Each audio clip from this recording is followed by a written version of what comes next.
If you live in Zone 9 or 10 and you've been waiting for the right moment to start your garden, March is it.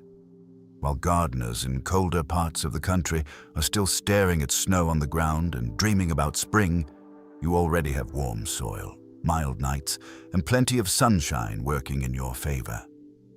This is genuinely one of the best times of year to get things going, and today I'm going to walk you through exactly what you can plant this month, how to do it, and what to watch out for along the way. Whether this is your very first garden or you're just getting back into it after a break, this guide is for you. No complicated terminology, no overwhelming lists, just real practical advice to help you grow food you'll actually want to eat. Why March is such a big deal in Zone 9 and 10.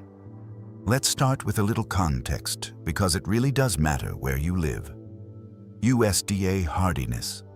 Zones 9 and 10 cover a big stretch of the southern and western United States. We're talking about places like Southern California, the San Francisco Bay Area, Arizona, New Mexico, the Gulf Coast, states like Louisiana and coastal Texas, and of course, Florida.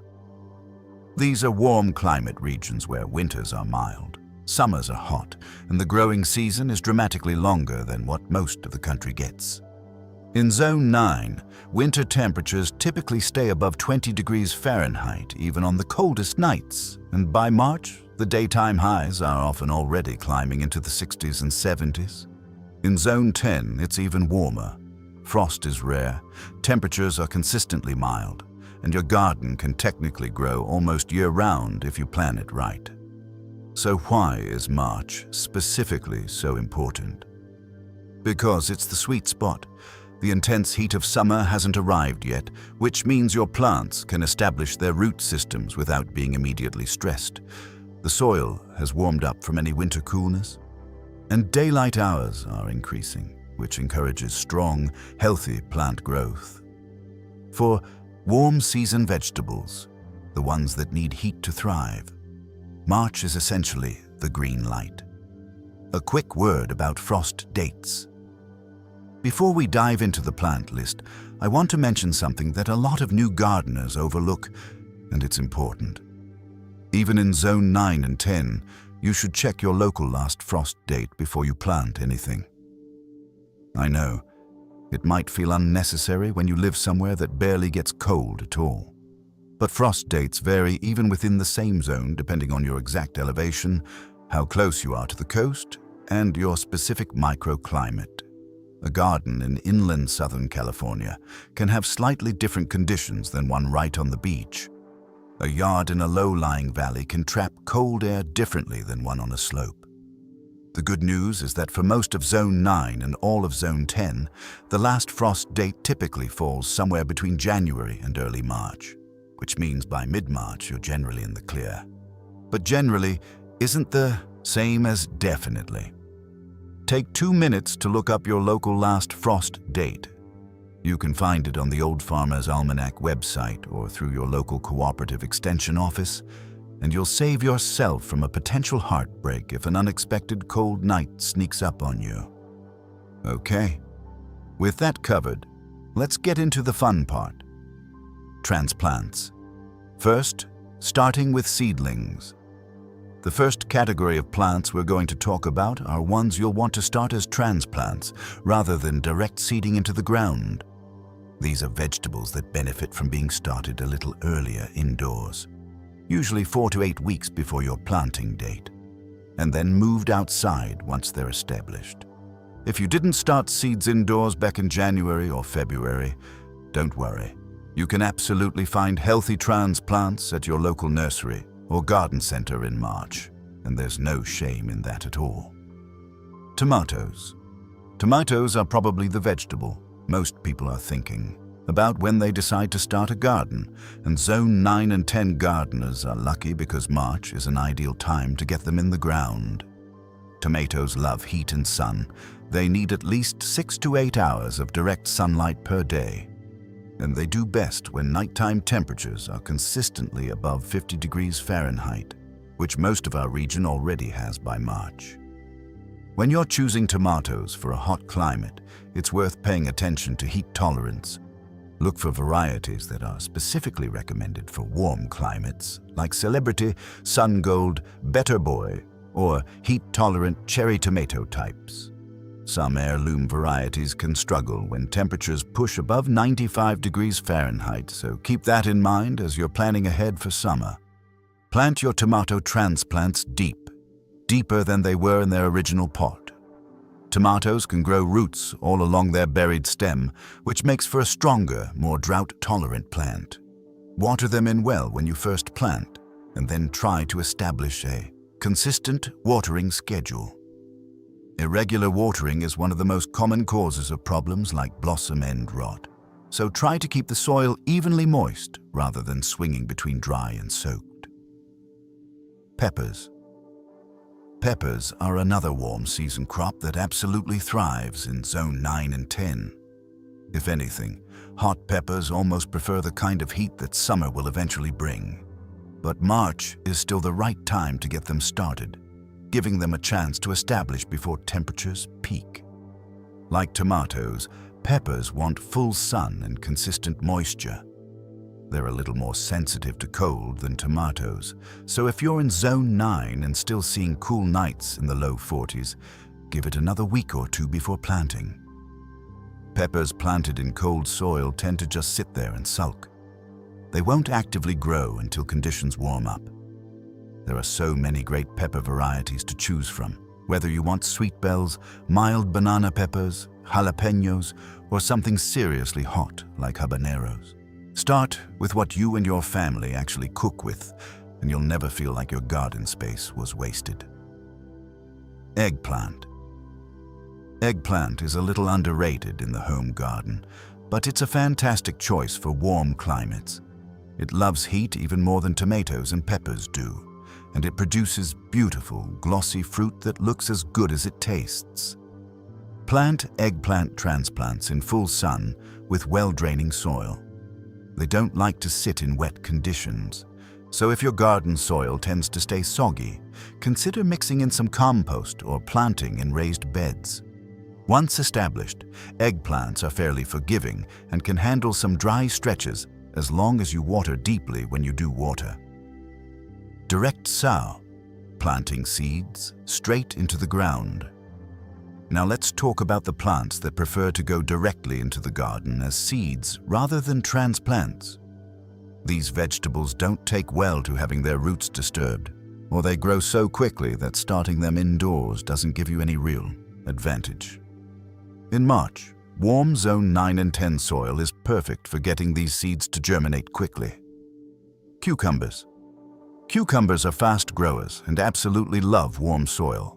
They'll typically germinate within a week in good conditions, and you can expect fruit in about 50 to 70 days, depending on the variety. Plant seeds about an inch deep and give them space. Cucumbers spread out, and if you're not growing them vertically on a trellis, they'll sprawl quite a bit. One thing to keep in mind with cucumbers, they need consistent moisture. If the soil dries out between waterings, you can end up with bitter-tasting fruit. Mulching around your plants will help retain soil moisture and keep the root zone cooler as temperatures rise. Beans. Beans are one of the most beginner-friendly crops you can grow. They're not fussy about soil, they germinate quickly, and they'll reward you with a generous harvest in a pretty short amount of time. Bush beans are a great starting point. They don't need staking or trellising, and they tend to produce all at once, which is convenient. Pole beans take a little longer but produce over a longer season. Plant bean seeds about an inch deep and about 4 to 6 inches apart.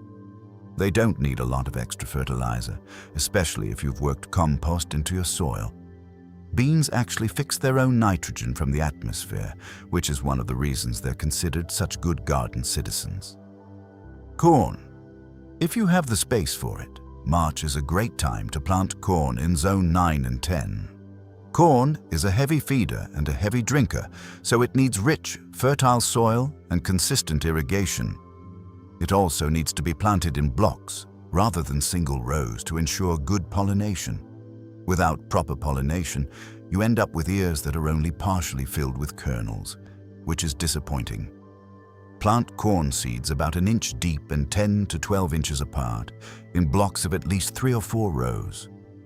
Give them full sun and keep the soil consistently moist, especially during tasseling and silk formation. Squash. Both summer squash and winter squash can go in the ground in March. Summer squash, like zucchini and yellow crookneck, is incredibly productive and tends to get away from even the most attentive gardeners.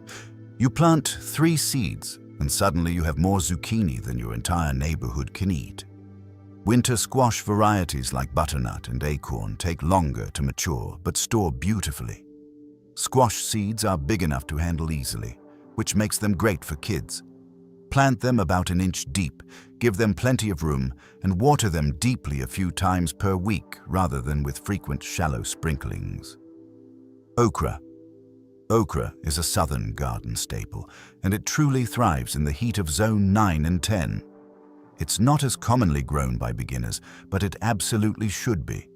It's productive, relatively pest-resistant, and the plants themselves are gorgeous. Soak your okra seeds overnight before planting to help speed up germination. Plant them about half an inch to an inch deep and thin them to about 18 inches apart once they sprout.